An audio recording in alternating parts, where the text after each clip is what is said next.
its own and heading off towards the blood system, but is acting as one of these so-called leader cells and sort of, pulling the rest of the sheet behind it, or somehow interacting with the rest of the sheet, and an entire finger of cells are moving out through the basement membrane or whatever. And of course, this could lead to what was described this morning, where cells, as the front edge of this, are sort of passively pushed into blood vesicles.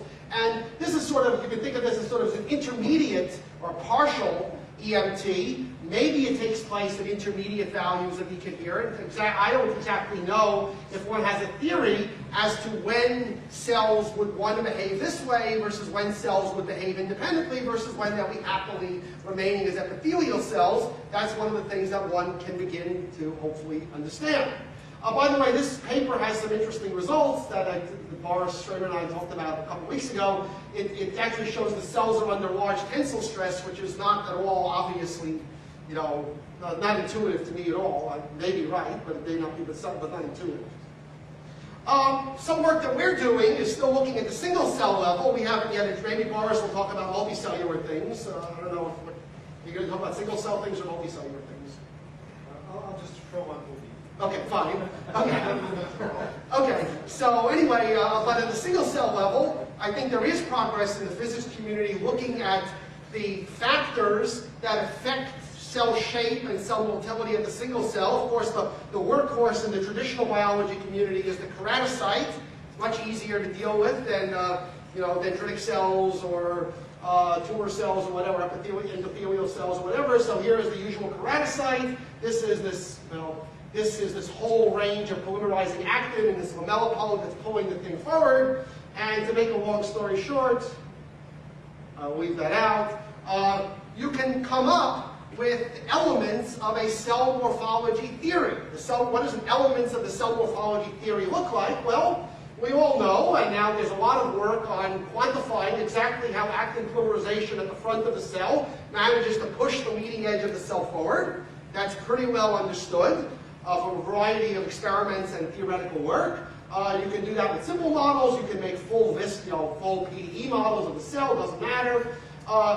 Myosin, the other part of the story, can sort of contract the cell. It can be regulated by a variety of systems. And the remaining part of the sort of motility, morphology triumvirate in this language are the adhesion systems, which in mammalian cells come in the form of these focal adhesion complexes, which are both responsible for force transduction and also for signaling the state of the forces to the rest of the cell as a signaling system. And so those are both important.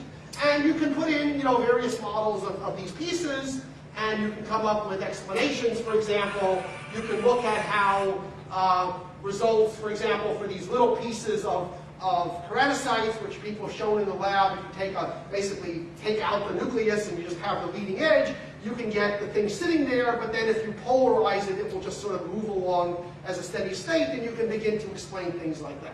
So again, and for example, you can then explain data on things like speed of the cell versus the aspect ratio of the cell, how this depends on the number of adhesion sites or whatever. So again, this is not a full theory, but it's a way of taking information, and it's very crude, coarse information about how the cell was responding to its mechanical environment, and begin to use that as a way to say, okay, under those conditions, you would predict that cells behave more or less like keratocytes, moving along in straight lines. Under other conditions, they behave more like perhaps neutrophils, where they sort of have a much more random walk version of their motility. In other cases, they just sit there and don't do anything much at all. And now this is, of course, in the absence of cell-cell interactions, and now the community has to move towards combining this type of thought about single cells with, of course, the interaction of cells with cells in order to get to some of the more collective motion issues.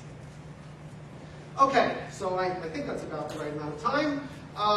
Take-home messages. So theories cannot and should not take into account all the details. If they take into account all the details, then you're not going to be able to understand what they're doing. It's sort of, at some point along the way, we call those models just sort of simulacrums. You just sort of made a computer model of the cell, and now you can spend your time analyzing the computer model, but that may be just as hard as analyzing the experiment. It may be easier to modify the computer model, maybe, but maybe not. But theories are sort of things that abstract concepts. They try to make predictions about robust consequences which somehow survive the fact that we all know that these are abstractions. There's no way in which you can describe cells by just writing down some simple fluid mechanical equation for the actin cytoskeleton. The actin cytoskeleton is incredibly complicated. You can profitably spend your whole life studying the details of how that works.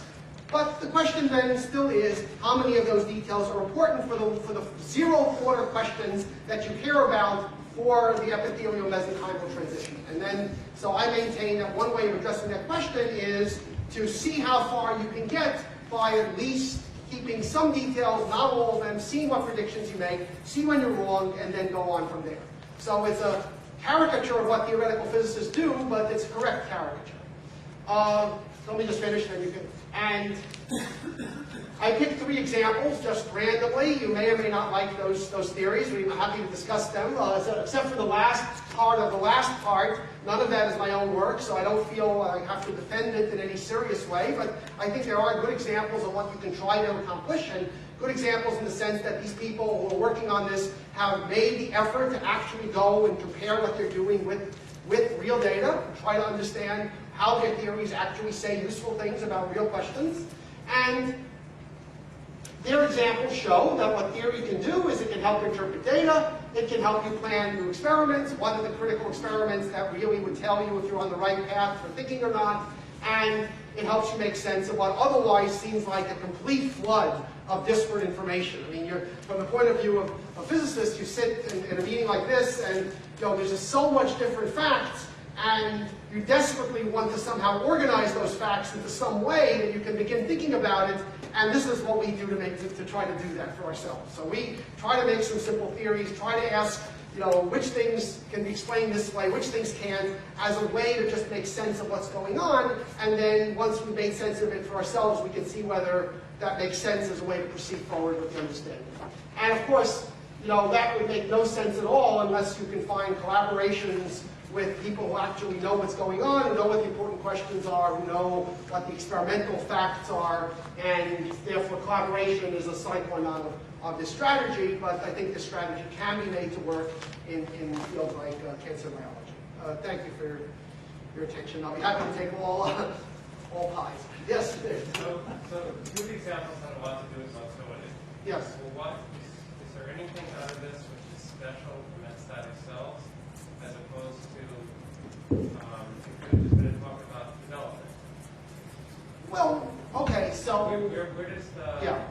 Where do you think the specialness of maybe metastasis come in? So first of all, maybe it could be a talk about development. I think many of the people, I mean, again, I'm the wrong person to ask this question, but many of the people who think about this epithelial mesenchymal transition think of it as cells sort of going, not discovering a totally new genetic program, but in some sense going backwards, going back to a previous state of the cell when the cell was mesenchymal, and maybe during development it was moving to some place before it established strong bonds with its neighbors and established polarity and got cemented in place. So it represents a sort of regression to more like a development state, or maybe more like a state that you get when you wound epithelial and epithelial cells, and all of a sudden they now have to move to close the wound, and they recover some of the capabilities they had before. So exactly, what are the changes that cancer cells use to do this, as opposed to being the general mechanisms that distinguish these cells from each other during development? I don't know. That's a good question that maybe someone else should address. So that, but yes, there's a lot. There are specific things that people see in cancer cells. There's downregulation of these coherins and things like that, which indicate that maybe the cells are doing that, but that's already, but probably someone else should answer that question. I don't know if anybody has a comment on that. Ken or anybody else? I would comment that it is the same mechanisms of motility. I mean, cancer cells aren't discovering new ways to move that the cells don't have already built into them.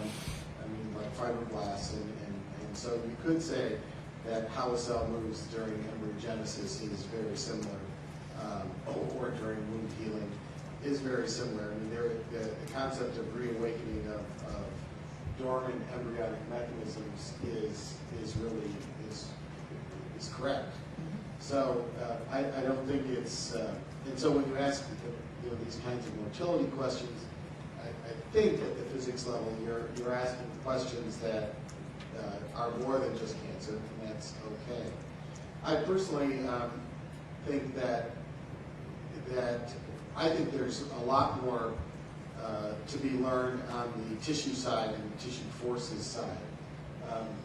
The first examples of us trying to understand, and Scott showed this data a little bit. Gary showed little pieces of this, and really there are probably talks going to come after this, because really what they're showing is that we don't have a great understanding of how tissue forces pressure what the cell is touching, how it's responding to those kinds of forces, how that turns on and off genes, how that turns on and off enzymes. Those are places where we really could learn a lot, I think. I personally, I'm not sure how much emphasis can be, how much we could actually get from pushing the motility story. I personally see how you can get a lot about pushing the other sides of the story, but I may be wrong. No,